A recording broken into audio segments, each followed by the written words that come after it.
Sir, விஜயோட தமிழக வெற்றி கழகம் அது ஆரம்பிச்சு ஒரு வருஷம் முடிஞ்சு இப்போ 2வது வருஷத்துல கால் எடுத்து வச்சிருக்காங்க. வேற லெவல் தான். 5 ஸ்டார் ரெசார்ட்ல வந்து நடத்திட்டு இருக்காங்க.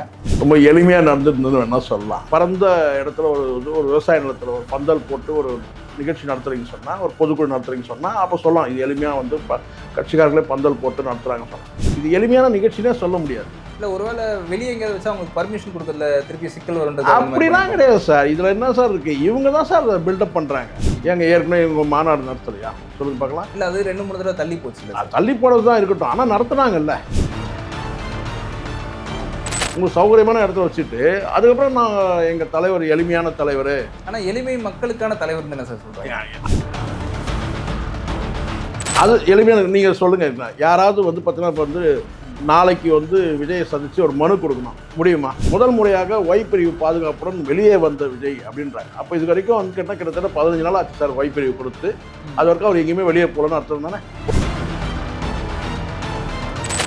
விரைவில் வருவார்ன்றாங்க. இன்னும் எப்படா விரைவில் வருவார்னு சொல்லிட்டு இருக்கீங்க? விரைவில் ஆட்சிக்கு வருவார்னு சொல்லியிருப்பாங்க. அப்படி சொன்னால் பரவாயில்லையே, வந்துட்டாருன்னு தான் சார் சொல்லணும். விரைவில் வருகிறார் அப்படிதான் சொன்னான். அதனால முன்னாடி இந்த பிரச்சாரத்தப்போ வருவார். இவர் ஆதவ அர்ஜுனா பேசுவார். நம்பர் 1 சினிமாவில் நம்பர் 1 சொல்றாரு. ரஜினி தான் நம்பர் 1. இல்லை சார், ஆனால் இப்போ விஜயோட படம் வந்து நிறைய கலெக்ஷன் கொண்டு வருதுன்னு நிறைய பேர் சொல்லியிருக்காங்க. நிறைய ப்ரொடியூசர்ஸ் கூட சொல்லியிருக்காங்க. அப்படி ஒரு விஷயம் வந்து பார்த்தீங்கன்னா கட்டமைக்கப்பட்டது. அஜித்துக்கே இவங்க வந்து பல இன்னல்கள் கொடுத்தாங்க. அதை வெளிக்காட்டுற விதமாக தான் அஜித் ஒரு படத்தில் சொல்லுவார், என்னை நானே செதுக்கிக்கிட்டேன்னு சொல்லுவார். ஃபேப்ரிகேட் பண்ண ஒரு நம்பர் 1 நீங்கள் சொல்கிறீங்க. இப்போ ஆதவ அர்ஜுனா சொல்கிறாருல, ஆதவ அர்ஜுனாவுக்கு வந்து சினிமா பற்றி என்ன தெரியும்? ஒருத்தர் வந்து ரியல் எஸ்டேட் வியாபாரி, இன்னொருத்தர் லாட்டரி வியாபாரி. இவங்க தான் இப்போ 2 பக்கமும் இருக்கிறாங்க. நடுவில் உட்காந்துருக்கிறது யாரு கேட்டால் சினிமா வியாபாரி. இந்த 3 பேருக்கும் ஆலோசனை சொல்லக்கூடியவங்க யாருன்னு கேட்டிங்கன்னா தேர்தல் வியாபாரி பிரசாந்த் கிஷோர். பேப்பரை புரட்டினீங்கன்னா வந்து லாட்டரியால் அழிஞ்ச குடும்பங்கள் ஏராளமான குடும்பங்கள். ஆனால் அரசாங்கமே அதை அனுமதிச்சு தானே சார் அதை பண்ணி சார். அரசாங்கம் அனுமதிச்சார் கூட நான் தொழில் தானே சார். டாஸ்மாக் கூட திறந்து தானே இருக்குது, அரசாங்கம் அனுமதிக்குது. ஏன் 4 கடை திறந்து வச்சுங்களேன். எந்த கட்சி பேரும் உச்சரிக்கவே இல்லையே. கட்சி பேரை உச்சரிக்கலாம். அவங்க தான் மீன் பண்ணுறாங்க. காரெல்லாம் சுற்றி இருக்கவங்களாம் வியாபாரி சார். நெருக்கடி வந்துடும் சார். இது ரெட்டை வாடகை இல்லையா இது? இல்லை சார், அதுக்காக நம்ம இந்திக்காரங்க கூட நீ பாயாசம் பாயாசம் சொன்னா நீ பாதாம் கீர், அவ்வளவுதான். எவ்வளோ சீரியஸாக ஒரு பிரச்சனை ஓடிட்டு இருக்கு. இவங்க 2 பேரும் அதாங்க நம்ம பாசிசமும் நம்ம பாயாசம். விபச்சாரிக்கு சமமானவன் தான் பிரசாந்த் கிஷோர். தேர்தல் போன தேர்தலுக்கு திமுக வேலை செஞ்சா இந்த தேர்தல் உனக்கு வேலை செய்யறான். நாளைக்கு இன்னொரு இடத்துக்கு போய் வேலை செய்வான். மும்மொழி கொள்கை மூலமா கேட்டா நீ ஒரு பள்ளிக்கூடம் நடத்தி அங்க கோடியா கொள்ளை அடிக்கிறதுக்கும் ஃபீஸ் கட்டணம் வாங்கி சம்பாதிக்கிறதுக்கும் உனக்கு உரிமை இருக்கு. ஆனா நீங்க சொல்றீங்க சார், இப்போ திமுக யார்கிட்டயுமே சிபிஎஸ்இ ஸ்கூல் இல்லைன்னு சொல்றீங்க. நான் சொல்றேன் யார் செய்தான் தவறுதான்ற. நான் அப்போ வந்து சிபிஎஸ்இ ஸ்கூல்ஸ் இருக்கக்கூடாதுன்னு சொல்றேன்.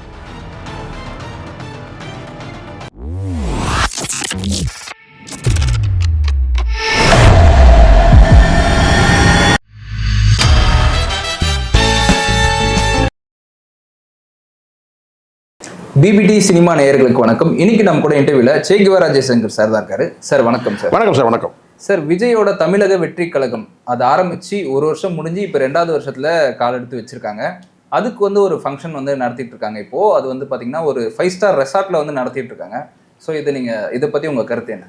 ரொம்ப எளிமையா அவங்க பாணியில சொன்னோம்னா ரொம்ப எளிமையா நடந்துருந்தது வேணா சொல்லலாம். இதுதான் சார். இங்கே வந்து இப்போ நீங்களே சொல்லிட்டீங்க ரிசார்ட்டில் நடந்தது அப்படின்னு சொல்லிட்டீங்க. அது எப்படி நடந்ததுன்னு நம்ம அப்புறம் பேசுவோம். பொதுவாக முன்னாடிலாம் கேட்டினா நார்மலாக ஒரு கல்யாண மண்டபத்தில் நடக்கும்னு வச்சுக்கோங்களேன். இன்னும் சொல்ல போனால் வந்து கேட்டினா அவங்க கட்சி அலுவலகத்தையும் நடத்துவாங்க பந்தல் போட்டு. அது மாதிரி இப்போ என்னன்னா கல்யாண மண்டபங்களில் நடத்துகிற மாதிரி ஆயிடுச்சு. சரிங்களா? பெரும்பாலும் உங்களுக்கு தெரியும் பெரிய மண்டபங்கள் ஒரு 2-3 இருக்குது இங்கே சென்னையில் நடந்தால். அது மாதிரி மதுரையில் எங்கே நடந்தாலும் அந்த ஒரு பெரிய பந்தல் போட்டு தான் நடக்கும். பொதுக்குழுன்றதே பந்தல் போட்டு தான் நடக்கும், ஓப்பன் பிளேஸில். அதுக்கப்புறம் வந்து கல்யாண மண்டபங்கள்லாம் நடக்க ஆரம்பிச்சிது. இப்போ கொஞ்சம் அட்வான்ஸ் ஆகிடுச்சு. பணம் இருந்தால் அதை வந்து பெரிய ரிசார்ட்டில் கூட நம்ம நடத்த முடியும் அப்படின்னு ஆயிடுச்சு. இதில் என்னென்னா எங்கே வேணால் நடத்தட்டும், ஆனால் அதுக்கப்புறம் அது ஒரு எளிமையான நிகழ்ச்சி, அதில் இருக்கிற தலைவர் வந்து எளிமையான தலைவர் அப்படிலாம் சொல்கிறாங்களே, மனசாட்சியே இல்லையான்னு நான் கேட்குறேன்.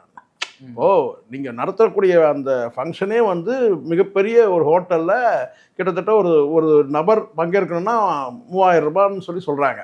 சரிங்களா? அது எப்படி ஒரு எளிமையான ஒரு நிகழ்ச்சின்னு சொல்கிறாங்கன்றதுல ஒரு மனசாட்சி வேணாமா சொல்கிறதுக்கும்? நீங்கள் உங்கள் ஒரு பரந்த இடத்துல ஒரு விவசாய நிலத்தில் ஒரு பந்தல் போட்டு ஒரு நிகழ்ச்சி நடத்துகிறீங்கன்னு சொன்னால், ஒரு பொதுக்குழு நடத்துகிறீங்கன்னு சொன்னால், அப்போ சொல்லலாம் இது எளிமையாக வந்து கட்சிக்காரர்களே பந்தல் போட்டு நடத்துகிறாங்கன்னு சொல்லலாம். நீங்கள் நடத்துகிறதே அங்கே வந்து கேட்டினா வந்து ஒரு பெரிய ஒரு வந்து ரிசார்ட்டை நீங்கள் நடத்துகிறீங்க. அந்த பகுதியே பணக்காரர்கள் வந்து போகக்கூடிய பகுதி. பணக்காரர்கள் வந்து ஹோட்டல்களும் ரிசார்ட்டுகளும் வந்து வச்சிருக்கிற பகுதி. சென்னையில் இன்னைக்கு நீங்கள் குறிப்பிட்டு ஒரு வந்து பணக்காரர்கள் வசிக்கக்கூடிய பகுதின்னு சொன்னாலே அந்த பகுதி தான், அந்த ஈசிஆர் சாலை தான். அப்படி இருக்கும்போது அங்கே ஒரு ரிசார்ட்டில் வந்து நீங்கள் நடத்திட்டு ஒரு நபருக்கு 3000 ரூபாய் செலவு பண்ணுறீங்க. பண்ணிவிட்டு 1 கோடி ரூபா மொத்த செலவுன்னு சொல்கிறாங்க. இதெல்லாம் பண்ணிவிட்டு எளிமையான நிகழ்ச்சி, எங்கள் தலைவர் எளிமையான தலைவர்ன்றீங்களே, இதை விட ஒரு பச்சையான ஒரு வேடம் ஏதாவது இருக்க முடியுமா நான் கேட்குறேன். அதுக்கு பிறகு நம்ம அதில் பங்கேற்றவங்களாம் நம்ம பார்த்துப்போம், சரிங்களா? அதனால் இது எளிமையான நிகழ்ச்சினே சொல்ல முடியாது. இல்லை, ஒருவேளை வெளியே எங்கேயாவது வச்சா அவங்களுக்கு பர்மிஷன் கொடுக்கறதுல திருப்பி சிக்கல் வரும் அப்படிலாம் கிடையாது சார். இதில் என்ன சார் இருக்குது, இவங்க தான் சார் அதை பில்டப் பண்ணுறாங்க. ஏங்க ஏற்கனவே இவங்க மாநாடு நடத்தலையா சொல்லுங்க பார்க்கலாம். இல்லை, அது 2-3 தடவை தள்ளி போச்சு. இல்லை, தள்ளி போனது தான் இருக்கட்டும், ஆனால் நடத்துனாங்கல்ல. சரி, அப்படியே கூட நான் சொல்ல கேட்டேன்னா, இங்கே வந்து வழக்கமாக திமுகவும் வந்து அதிமுக நடத்தக்கூடிய ஒரு இடம் இருக்குது இங்கே. இதே வந்து மதுரவாயில், அதுவும் கிட்டத்தட்ட ஒரு 3000 பேர் உட்காரக்கூடிய இடம் தான் வச்சுக்கோங்களேன். அங்கே நடத்திருக்கலாமே. ஸோ அந்த இடம் வந்து எதுக்காக வந்து ஒதுக்கப்பட்டதுன்னு கேட்டிங்கன்னா, வந்து பணக்காரர்கள் வந்து போகக்கூடிய பகுதி. அதில் வந்து பிரசாந்த் கிஷோர் வந்து தங்கறதுக்கு வந்து கேட்டால் பெரிய ஒரு ரிசார்ட்டில் வந்து தங்க வைக்க முடியும். அந்த ரிசார்ட்டை யாருக்கு சொந்தமானதுன்னா வந்து ஆதவ அர்ஜுனாவுக்கு சொந்தமானதுன்னு சொல்கிறாங்க. அந்த பகுதி வந்து கேட்டால் ஒரே ரோடு, அவர் வந்து போகிறதுக்கு ரொம்ப எளிமையாக வந்து சுலபமான ரூட் அது, பனையூர்லேருந்து வரக்கூடிய விஜய். ஸோ அதனால் கேட்டால் அவங்களுக்கு ஒரு கம்ஃபர்டபுளான பிளேஸ்ன்றதை தாண்டி நான் கேட்டால் ஒரு காஸ்ட்லியான பிளேஸ் வந்து அங்கே அமைஞ்சிருக்கு. அதனால் அவங்க வச்சுட்டாங்க. இதே நீங்கள் வந்து மதுரவாயில் வந்து ஒரு மண்டபம் இருக்குது. அண்ணா ஜெயலலிதா அவர்கள் அவங்களோட பெரிய மாஸ் லீடரா ஜெயலலிதா அவர்கள் இருக்கும்போதே அங்கே மதுரவாயில் தான் பொதுக்குழு நடத்துறதுக்கு அங்கே வருவாங்க. ஸோ பாதுகாப்பு பிரச்சனைலாம் இங்கே யாரும் இல்லை. அப்படி இருக்கிறதா இவங்களா ஒரு பில்டப் பண்ணிக்கிறாங்களே தவிர அதெல்லாம் கிடையாது. சரி, ரைட், நீங்கள் அப்படியே கூட வச்சுக்கோங்க, ரைட், உங்கள் விருப்பம், பாதுகாப்பு காரணம். அப்போ அது எப்படி எளிமையான நிகழ்ச்சின்னு சொல்லுவீங்க? எளிமையான நிகழ்ச்சி கிடையாது. ஓகே, உங்கள் பாதுகாப்புக்கு சம்மந்தமாக இல்லை உங்களுக்கு கம்ஃபர்டபுளான பிளேஸு இதெல்லாம் வச்சுருக்கா உங்களுக்கு சௌகரியமான இடத்துல வச்சுட்டு அதுக்கப்புறம் நான் எங்கள் தலைவர் எளிமையான தலைவர். ஆனால் எளிமை மக்களுக்கான தலைவர் தானே சார் சொல்கிறாங்க. அது எளிமையான, நீங்கள் சொல்லுங்கள். யாராவது வந்து பார்த்தீங்கன்னா இப்போ வந்து நாளைக்கு வந்து விஜயை சந்தித்து ஒரு மனு கொடுக்கணும், முடியுமா? கட்சிக்காரங்க இப்போ வந்திருக்கிறாங்கல்ல ஒரு 3000 பேர், நாளைக்கு வந்து பார்த்தீங்கன்னா விஜய் அவர்களை சந்தித்து ஒரு மனு கொடுக்கணும், பார்க்க முடியுமா, சந்திக்க முடியுமா? இப்போ இன்னைக்கு வெளியே வந்திருக்கிறாரு. இப்போ காலையில் செய்தி என்ன போடுறாங்க, முதல் முறையாக ஒய் பிரிவு பாதுகாப்புடன் வெளியே வந்த விஜய்னு போடுறாங்க. நீங்களே பாருங்க, அந்த செய்திகளை பாருங்க. அவங்க சொல்லக்கூடிய செய்தி இருந்தால் நான் உங்களுக்கு தரேன். வெளியிடக்கூடிய செய்தியே என்னன்னு கேட்டால், வெளிவரக்கூடிய செய்தி முதல் முறையாக ஒய் பிரிவு பாதுகாப்புடன் வெளியே வந்த விஜய் அப்படின்றாங்க. அப்போ இது வரைக்கும் வந்து கேட்டால் கிட்டத்தட்ட 15 நாள் ஆச்சு சார் ஒய் பிரிவு கொடுத்து. அது வரைக்கும் அவர் எங்கேயுமே வெளியே போகலன்னு அர்த்தம் தானே, பொருள் தானே. கல்யாணத்துக்கோ காது குத்துக்கோ எந்த நிகழ்ச்சிக்கோ அவர் வெளியே போகலன்னு அர்த்தம். இதுதானே வருது. அதை தாண்டி நீங்கள் அடுத்த கட்டமானு கேட்டால் அங்கே தலைவர்கள் வந்து பேசக்கூடிய வார்த்தைகள் கேட்டால் விரைவில் வருவார்ன்றாங்க. இன்னும் எப்படா விரைவில் வருவார்னு சொல்லிட்டு இருக்கீங்க? விரைவில் ஆட்சிக்கு வருவார்னு சொல்லியிருப்பாங்க. அப்படி சொன்னா பரவாயில்லையே, அப்படி சொன்னா பரவாயில்ல. நம்ம வந்து பார்த்தோன்னா உங்களை வந்து பார்த்தோன்னா சந்திக்கிறதுக்கு விரைவில் வருகிறார் எப்போ, ஒரு வருஷம் கழிச்சா?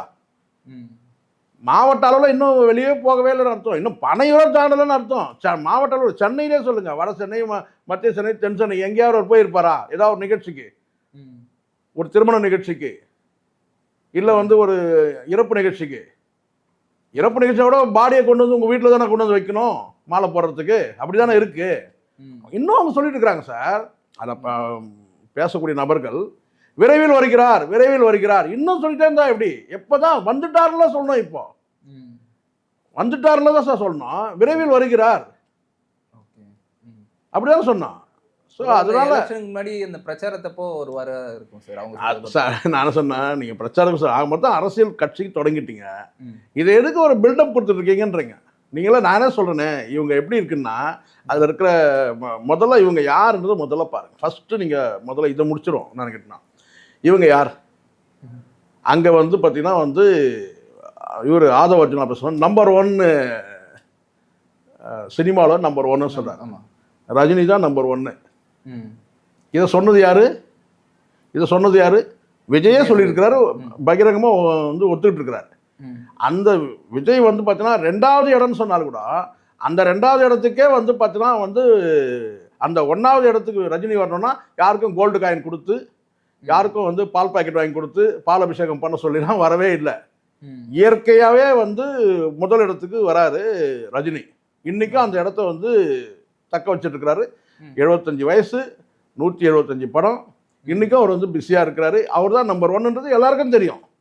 நீங்கள் அந்த 2வது இடத்துக்கு வர்றதுக்கு கூட வந்து பார்த்தீங்கன்னா நீங்கள் வந்து கோல்டு காயின் வாங்கி கொடுத்து, அதுக்காக ஒரு வலைபேச்சுன்னு சொல்லிட்டு ஒரு 3 பேரை உட்கார வச்சு உங்களை ப்ரொமோட் பண்ண வச்சு அதை வந்து நிறைய பேர் ஷேர் பண்ண வச்சு இதுக்கு பின்னாடி ஒரு பெரிய ஒரு டீமே இருக்கு சார். இல்ல சார், ஆனா இப்போ விஜயோட படம் வந்து நிறைய கலெக்ஷன் கொண்டு வருதுன்னு நிறைய பேர் சொல்லியிருக்காங்களே, நிறைய ப்ரொடியூசர்ஸ் கூட சொல்லியிருக்காங்க. அப்படி ஒரு விஷயம் வந்து பார்த்தீங்கன்னா கட்டமைக்கப்பட்டது. ஏன்னா அடுத்து வரக்கூட அவர் காலத்திலேயே வந்து ஈக்குவலாக சமமாக வந்து உருவான பல நடிகர்கள் வந்து பின்னுக்கு தள்ளினாங்க. பல சதிகள் இருக்கு. நான் இப்போவும் சொல்கிறேன், இவர் வந்து பார்த்தீங்கன்னா வந்து உருவான தலைவர், உருவான நம்பர் 1 யார்? ரஜினி வந்து உருவானது. இவர் வந்து தயாரிக்கப்பட்டவர். நீங்க வேணா இப்படி சொன்னா அவர் உருவான சூப்பர் ஸ்டார்னு ஒன்று இருக்கு. இயற்கையா உருவாக்குது ஒரு சூப்பர் ஸ்டாரை. ஆனால் விஜய் வந்து கேட்டா தயாரிக்கப்பட்டவர், ஃபேப்ரிகேட் பண்ணவர். அதுக்காக பல சதிகள் நடந்து பல சமமான பல நடிகர்கள் வந்து பின்னுக்கு தள்ளப்பட்டாங்க. எண்ணற்ற நபர்கள் வந்து கேட்டால் அவங்களுக்கு இயற்கையாக ஏற்படக்கூடிய ஒரு பின்னடைவு இருக்கு இல்லையா? பிரசாந்த் எடுத்தீங்கன்னா ஒரு ஃபேமிலி ப்ராப்ளம், அவர் பெண்ணுக்கு போனதுக்கு. அப்புறம் வந்து கேட்டால் வந்து இவர் எடுத்துக்கிட்டீங்கன்னு வச்சுங்க, ஸ்ரீகாந்த் சமகாலத்தில் வந்தவங்க. ஸ்ரீகாந்த் வந்தார் கேட்டால் அவரை வந்து கேட்டால் வந்து படங்கள் வந்து தோல்வி படங்களாக இவங்களா ஒரு படத்தை தயாரிக்க வச்சு ஒரு தயாரிப்பாளரை உருவாக்கி கிழக்கு கடற்கரை சாலையில் ஒரு படத்தில் வந்து அவரை நடிக்க வச்சு அந்த படத்தை வந்து ஃபெயிலியர் ஆக்கி வச்சு இப்படி வந்து பின்னுக்கு தள்ளினாங்க. இப்படி பலரும் வந்து பார்த்தீங்கன்னா வந்து பின்னுக்கு தள்ளப்பட்ட பல நடிகர்கள் இருக்கிறாங்க சமகாலத்தில் வந்தவங்க. நான் சொல்கிறேன், அஜித்துக்கே இவங்க வந்து பல இன்னல்கள் கொடுத்தாங்க. அதை வெளிக்காட்டுற விதமாக தான் அஜித் ஒரு படத்தில் சொல்லுவார், என்னை நானே செதுக்கிக்கிட்டேன்னு சொல்லுவார். ஸோ அதனால் என்னன்னா இங்கே நம்பர் அவங்க பகிரங்கமாக அந்த கோல்டு காயின் வாங்கின கும்பலே, அந்த கோல்டு காயின் வாங்கின அந்த புறம் வந்து பீலா பிஸ்மி அவங்களே சொல்லுவாங்க, சார் நீங்கள் சொல்லும் போது என்னை வந்து முதல்ல என்ன சொல்லுங்க, அதுக்கப்புறம் அஜித்தை சொல்லுங்க, 2வதா சொல்லுங்கன்னு சொன்னாங்கன்ட்டு பகிரங்கமாக அவங்க கொடுத்த ஸ்டேட்மெண்ட்டே இருக்கு. கோல்டு காயின் வாங்கி பேசணும்னு சொல்லியிருக்காங்க. அப்போ ஃபேப்ரிகேட் பண்ண ஒரு நம்பர் 1 நீங்க சொல்றீங்க. இப்போ ஆதவ அர்ஜுனா சொல்றாருல, ஆதவ அர்ஜுனாக்கு சினிமா பற்றி என்ன தெரியும்? அவருக்கு தெரிஞ்சால் லாட்ரி சீட்டு தான். வேணா தெரிஞ்ச லாட்ரி சீட்டை பற்றி தெரிஞ்சிருக்கலாம். அவர் ஜிம் ட்ரைனராக இருக்கலாம், வந்து பார்த்தீங்கன்னா ஸ்விம்மிங் பூல் ட்ரைனராக இருக்கலாம். சினிமாவை பற்றி என்ன நம்பர் 1 எப்படி அவர் சொல்றாரு? கண்டிக்க தகுந்தது ஆதவ அர்ஜுனா. இது நான் லாட்ரி சீட்டு வியாபாரமா இது? ஸோ இங்கே அப்படியே நீங்கள் சொன்னால் கூட கேட்டீங்கன்னா அங்கே உட்கார்ந்து நபர்கள் யாருமே, ஒருத்தர் லாட்டரி வியாபாரி, இன்னொருத்தர் ரியல் எஸ்டேட் வியாபாரி. யார் ரியல் எஸ்டேட் வியாபாரி? பாண்டிச்சேரி ஆனந்த். ஒருத்தர் வந்து ரியல் எஸ்டேட் வியாபாரி, இன்னொருத்தர் லாட்டரி வியாபாரி. இவங்க தான் இப்போ 2 பக்கமும் இருக்கிறாங்க. நடுவில் உட்கார்ந்து இருக்கிறது யாரு கேட்டால் சினிமா வியாபாரி. இந்த 3 பேருக்கும் ஆலோசனை சொல்லக்கூடியவங்க யாருன்னு கேட்டீங்கன்னா தேர்தல் வியாபாரி பிரசாந்த் கிஷோர். இப்படி பார்த்தா எல்லா கட்சியிலுமே இந்த மாதிரி ரியல் எஸ்டேட் பண்றவங்க இந்த மாதிரி இருப்பாங்க சார். நான் சொல்றது கட்சியோட இப்போ நீங்க எடுத்துங்க, அன்பழகன் இருக்கார்ல, அவர் ரியல் எஸ்டேட் வியாபாரியா? அன்பழகன் கலைஞர் இருந்தார். நீங்க சொல்ல முடியுமா? சினிமாவில் ஒரு வசனகர்த்தாலாம் வந்து பெரிய சம்பளம் கிடையாது சார். சினிமாவில் வந்து கேட்டால் அவங்கள வந்து கேட்டால் சினிமா வியாபாரின்லாம் சொல்லிடவே முடியாது. அப்புறம் சினிமாலாம் அவங்க காலத்தில் கலையாக இருந்தது. எம்ஜிஆர் காலத்தில், சிவாஜி காலத்தில் கூட பார்த்தீங்கன்னா வந்து வியாபாரம் பின்னாடி இருந்து கலை தான் முன்னாடி இருந்துச்சு. ஆனால் 180 கோடி 200 கோடி சம்பளம்னு சொல்லிட்டு அதை வந்து ஒரு முழுக்க ஒரு வியாபாரமாக மாற்றினது இவங்க காலம்தான். அதனால தான் நான் சொல்கிறேன்னு கேட்டிங்கன்னா இங்கே லாட்டரி வியாபாரியும் இந்த சைடில் வந்து பார்த்தீங்கன்னா வந்து ஒரு ரியல் எஸ்டேட் வியாபாரி. எப்படி ரியல் எஸ்டேட் எப்படி கனெக்ட் ஆகுறாரு விஜய் குடும்பத்தில், எப்படி கனெக்ட் ஆகுறாரு? புஷி ஆனந்த். அதுக்கு முன்னாடி இருந்தது யாரு? அதுக்கு முன்னாடி இருந்தது ரவிராஜான்னு ஒருத்தர். அவர் தான் வந்து நாளைய தீர்ப்புல இருந்து இப்போ வந்து எஸ்எஸ்சி கூடவே இருந்து இவரை ஒரு பிராண்டாக மாற்றுறாங்க.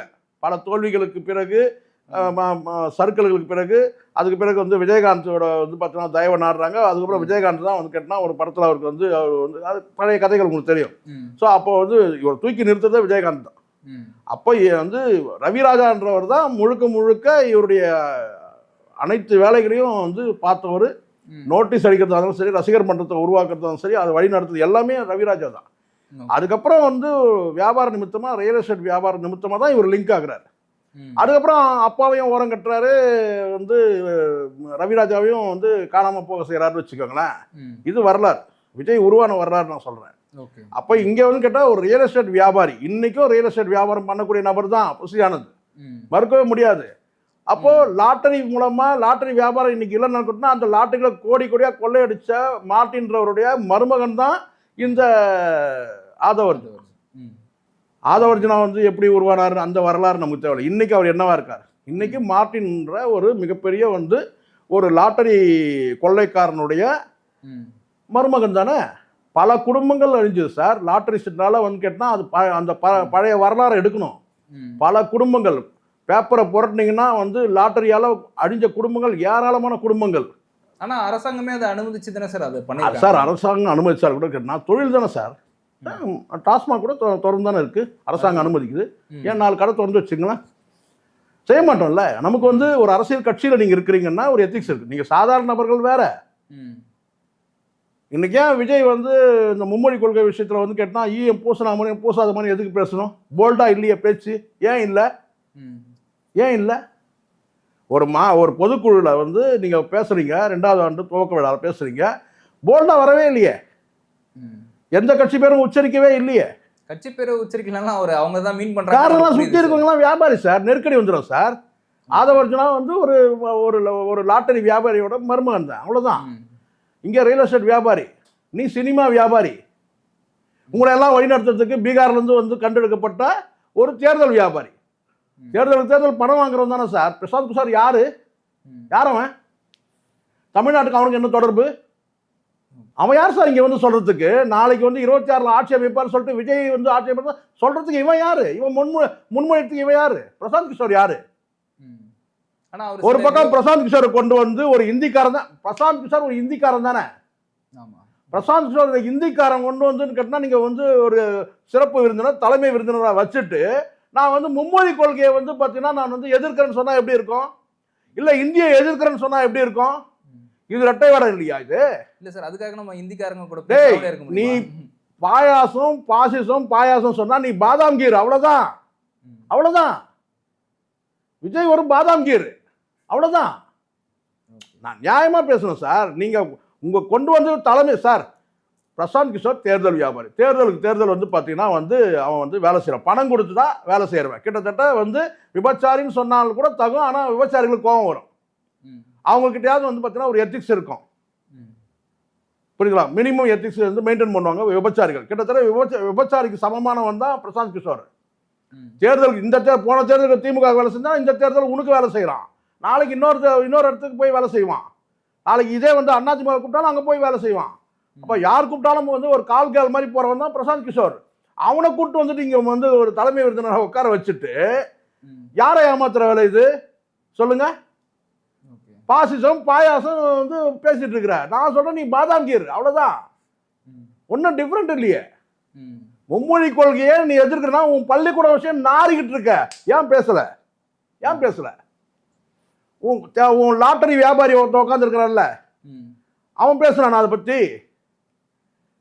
உனக்கு பள்ளிக்கூடம் இருக்கு, அந்த பள்ளிக்கூடத்துல வந்து சிபிஎஸ்இ பள்ளிக்கூடம் உன் பேர்லயே இருக்கு. அதை நடத்துறதும் உங்க அப்பன் தான் நடத்துறான்றது சொல்லிட்டு பார்த்தீங்கன்னா பரவலா வந்து ஊரே நாரிட்டு இருக்கும் போது இதுல நீ விளக்கம் கொடுத்துருக்கணும்ல. இந்த மாநாட்டில் நீ இந்த உன்னுடைய இந்த 2ஆம் ஆண்டு கட்சி துவக்க விழாவில் நீங்க வந்து அதை நீ பேசிருக்கணும்ல. இல்ல சார், இப்போ அவங்களோட இது என்னன்னு பாத்தீங்கன்னா, இப்போ இந்தியை வந்து திணிக்கிறது தானே பிரச்சனையா இருக்கு தவிர, இப்போ சிபிஎஸ்சில வந்து அவங்க இஷ்டப்பட்டு தான் போய் சேர போறாங்க. ஸோ அதனால சார் இங்க நல்லா இருந்துங்க, இங்கதான் கன்ஃபியூஸ் ஆகுறதே, சமரசம் ஆகுறதே இங்கதான். நீங்க உரிமைன்னு சொல்றீங்கல்ல, இப்ப நான் சொல்றேன், அரசு பள்ளியில படிக்கிற பிள்ளைகள் வந்து அந்த அரசுக்கு அடிமை கிடையாது. அவங்களுக்கும் ஒரு உரிமை இருக்குல்ல. ஒரு அரசு பள்ளியில படிக்கிற பிள்ளை வந்து யோசிக்காதா? நாம ஏன் வந்து பார்த்தீங்கன்னா ஹிந்தி படிக்க முடியல, நாம ஏன் 3வது மொழியாக ஒரு ஃப்ரெஞ்சை படிக்க முடியல, ஏன் வந்து நமக்கு வந்து கேட்டினா இந்த 2 மொழியோடு நம்ம நிறுத்துறாங்க? காரணம் கேட்டினா நாம ஒரு அரசாங்கத்துக்கு நம்ம அடிமையாக இருக்கிறோமா? அவனுடைய ஆப்ஷன் தானே அது. உரிமைன்னு சொன்னால் உன் பள்ளிக்கூடத்தில் படிக்கிற பிள்ளைகளுக்கு என்ன உரிமையோ அதே அரசு பள்ளியில் படிக்கக்கூடிய பிள்ளைகளுக்கும் உரிமை இருக்குல்ல. அந்த அதிகாரத்தை பயன்படுத்தி தான் நீங்கள் தடுக்கிறீங்க. அங்கே நான் சொல்கிறது அதுதான். இங்கே ஹிந்தி எதிர்ப்பு, பிரெஞ்சு எதிர்ப்பு, ஆதரவு அப்படிலாம் நான் பேசலை. மும்மொழி கொள்கைனா அரசு உன்னுடைய பள்ளியில் வந்து பார்த்தீங்கன்னா மும்மொழி கொள்கையை படிக்கிற அதே பிள்ளைகள் வந்து பார்த்தீங்கன்னா நாளைக்கு அங்கே ஃபீஸ் கட்ட முடியல, வெளியே வந்துடுறான், அரசு பள்ளியில் போய் சேர்றான், அங்கே 2 மொழி. எப்படி நியாயமாக இருக்கும்? அப்போ உனக்கு வியாபாரம் பண்ணுறதுக்கு உனக்கு உரிமை இருக்கு. மும்மொழி கொள்கை மூலமாக கேட்டால் நீ ஒரு பள்ளிக்கூடம் நடத்தி அங்கே கோடி கோடியாக கொள்ளை அடிக்கிறதுக்கும் ஃபீஸ் கட்டணம் வாங்கி சம்பாதிக்கிறதுக்கு உனக்கு உரிமை இருக்கு, நீ பண்ணலாம்.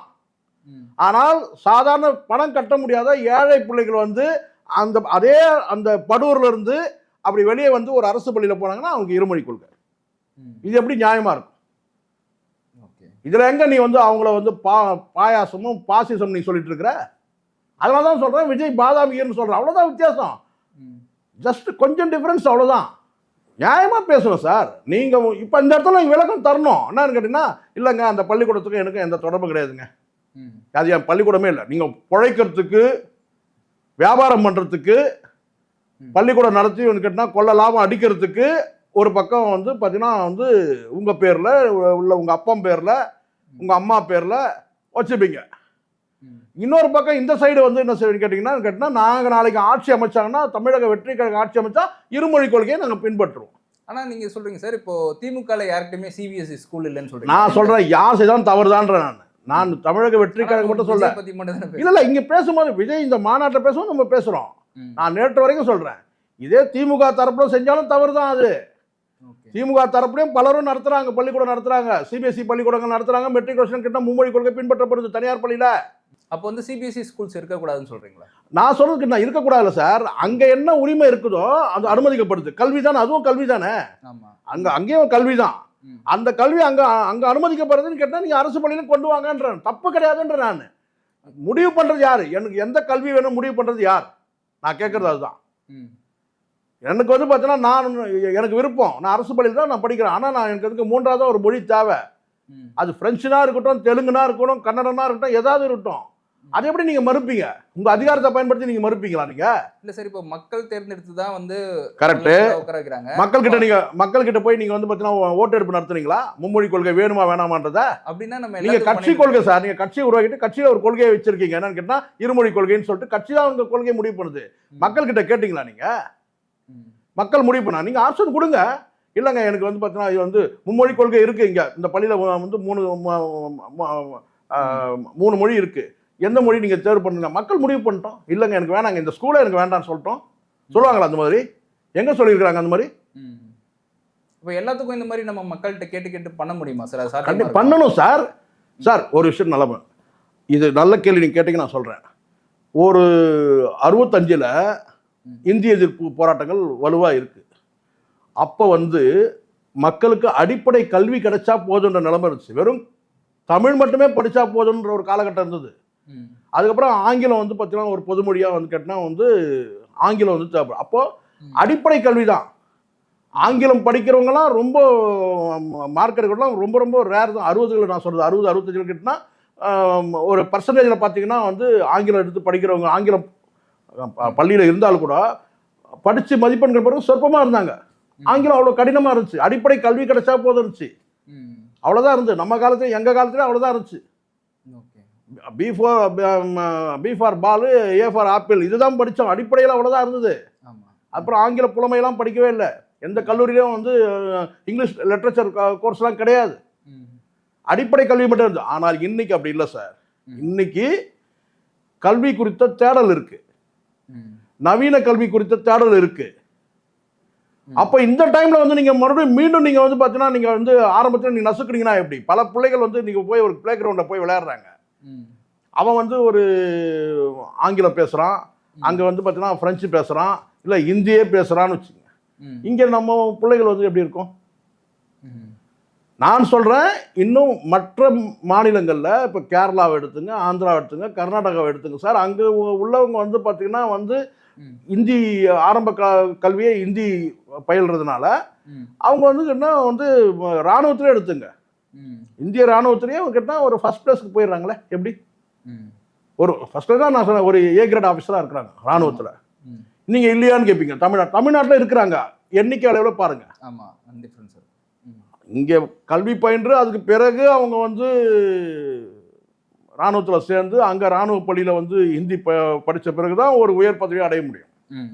ஆனால் அடிப்படையிலே வந்து கேட்டிங்கன்னா வந்து இவன் வந்து ஆரம்ப கல்வியிலேருந்து எல்லாமே அவன் ஹிந்தி படிக்கிறான்னு வச்சுங்க.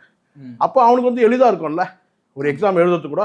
இன்றைக்கி பேங்க்கில் பல பேரும் சொல்லக்கூடியது கேட்டிங்கன்னா, நீங்கள் கேட்டதுனால நான் சொல்கிறேன், வந்து பானிபூரி விற்கிறான், பேல்பூரி விற்கிறான். உங்களுக்கு அது மட்டும் தான் கண்ணுக்கு தெரியுது. பேங்க்கில் கூட மேனேஜராக இருக்கலாம் ஹிந்திக்காரன், மெட்ரோ ரயிலில் ஒரு ஆஃபீஸராகவும் இருக்கிறான், எம்ப்ளாயாகவும் இருக்கிறான் ஹிந்திக்காரன். இன்னும் பல நிறுவனங்களில் வந்து பார்த்தீங்கன்னா வந்து ஹிந்திக்காரன். நீங்கள் உங்களுக்கு தெரிஞ்சதெல்லாம் நீங்கள் என்ன அந்த பானிபூரி பேல்பூரிக்கும் ஆசைப்பட்டு அங்கே போய் நிற்கிறீங்க அவன் முன்னாடி. அவன் அதை எடுத்துட்டான்னு கேட்டால் வந்து கட்டவரில் ஒரு குத்தி கேட்டால் அதில் இருக்க ஏதோ ஒரு தண்ணியை எடுத்து கொடுக்குறான், அதை அப்படியே வாயில் தூக்கி போட்டு. இதுதான் நீங்கள் கஸ்டமரே நீங்கள் தானே பானிபூரி பேல்பூரி விற்கிறவனுக்கு. நான் கேட்குறேன், பெரிய தலைவர்கள் சொல்கிறாங்க ஹிந்தி படித்தாலும் இங்கே வந்து பானிபூரி பேல்பூரி விற்கிறான். உங்கள் பார்வை அப்படி இருக்குது. ஸோ அதனால் விஜயோட அந்த பேச்சு வந்து கேட்டிங்கன்னா ஒன்றுமே இல்லை. ஏதாவது இருக்குமான்னு பார்த்தீங்கன்னா ஒன்றுமே இல்லை. பேசவே நீ பயப்படுற. ஒரு வார்த்தை திமுகவே நேரடியாக ஏதாவது சாடி இருக்கியா? இல்லை. அங்கே பேசுகிற லயலாமணிக்கு இருந்த தைரியம் கூட உனக்கு இல்லை. அங்கே பேசுகிற ஆதவர்ஜனாக்கு இருந்த தைரியம் கூட உனக்கு இல்லை. அப்புறம் நீ என்ன தலைவர்? நீ உனக்கு என்ன பார்வை இருக்கு? மாநில அரசுல எவ்வளோ குறைகள் இருக்கு, அந்த குறைகள் எடுத்து பேசு. மத்திய அரசுல எவ்வளோ குறைகள் இருக்கு, அதை எடுத்து பேசு. ஆனால் அந்த குறைகளை பற்றி சொல்லியிருக்காரு சார். என்ன குறை சொல்லியிருக்காரு சார்? நீங்கள் சொல்லுங்கள் சார். மத்திய அரசை இவர் ஏதாவது சாடி இருக்காரு? நீங்கள் சொல்லுங்கள். இந்த கல்விக் கொள்கையை பற்றி சொல்லியிருந்தாரு. மத்திய அரசு வந்து அவ்வளோதான் பண்ணுறாங்க. அதற்கே ஏகப்பட்ட தடுமாற்றங்கள் இருக்கு. நீங்கள் எடுத்து பாருங்க. தெளிவாக வந்து பார்த்தீங்கன்னா நாங்கள் இந்தியை எதிர்க்கிறோம், மும்மொழி கொள்கை இந்தியை திணிக்க பார்க்குறாங்க, நாங்கள் வந்து மும்மொழி கொள்கையை நான் வந்து பார்த்தீங்கன்னா வந்து ஆதரிக்கல, எதிர்க்கிறோம். இருக்கா? எடுங்க. ஹிந்தின்ற ஒரு வார்த்தை வந்தது அவனுக்கு. ஏன்னா நீ பிரசாந்த் கிஷோர் வச்சு சொல்ல முடியாது. நீ அதை இப்போ புரியுதுங்களா உங்களுக்கு? ஏன்னா பிரசாந்த் கிஷோருக்கு வந்து அவருடைய மாநிலத்தில் அங்கே வந்து பார்த்தீங்கன்னா அவருக்கு நெருக்கடி ஆகும். நல்லா புரிஞ்சுங்க. ஏன் வந்து விஜய் ஈஎம் பூசினா மாதிரி பூசாத மாதிரி பேசுனார்னா, பிரசாந்த் கிஷோரை வந்து மேடையில் உட்கார வச்சுக்கிட்டு நாங்கள் வந்து இந்தியை எதிர்க்கிறோம் அப்படின்னு நீங்கள் சொன்னார்னாக்கா பிரசாந்த் கிஷோருக்கு பிரச்சனை ஆகும். அங்கே இருக்கிறோம் காரி துப்போம் பீகாரில். இவனா போய் பணத்துக்காக போயிட்டு அங்கே ஒருத்தன் போய் உட்காந்துருக்கிறான். அங்கே போயிட்டு வந்து கேட்டால் இவன் போயிட்டு வந்து அவன் முன்னாடியே சொல்கிறான் நான் வந்து இந்தியை வந்து எதிர்க்கிறேன்னு சொல்கிறான். இவனை வந்து உட்காந்துருக்கிறான் வெளிநடப்பு செய்யாமல் அப்படின்னு காரி துப்புவாங்க. யாரை? பிரசாந்த் கிஷோரை. இப்போ புரியுதுங்களா உங்களுக்கு அங்கே என்ன நடக்குதுன்னு சொல்லிட்டு? அதனால விஜயால இந்தி எதிர்க்கிறேன்னு சொல்ல முடியல, இந்தியை எதிர்க்கிறேன்னு சொல்லணும்ல, சொல்ல முடியல. ஏன்? சும்மா பூசி முழுகிற பாசிசம் பாயாசம். இதுல யாரு பாசிசம் யாரு பாயாசம் சொல்லுங்க. திமுக எதிர்ப்பு இருக்கா? பிஜேபி எதிர்ப்பு இருக்கா? பாஜக வேற வந்து பார்த்தீங்கன்னா எத்தனையோ விஷயங்கள் பேச முடியும் சார். பேச முடியல. ஆதவர்ஜனா சொன்ன அந்த 8 லட்சம் கோடி கடனை கூட நீ சொல்லவே இல்லையே. அப்போ இங்க வலிமை இல்லாத தலைவர் வந்து ஒரு பயந்தாங்கொல்லி தலைவரை வச்சுக்கிட்டு எப்படி மக்கள் சேருவாங்க? முழுக்க வியாபாரிகள் நடந்த ஒரு விஷயம் தான் நான் முடிக்கிறேன். என்னன்னு கேட்டீங்கன்னா, இங்க லாட்டரி ஸ்டேட் வியாபாரி, ரியல் எஸ்டேட் வியாபாரி, நடுவில் சினிமா வியாபாரி, இவங்க 3 பேரை வழிநடத்துறதுக்கு தேர்தல் வியாபாரி. அவ்வளவுதான், வேற ஒண்ணுமே இல்லை இதுல.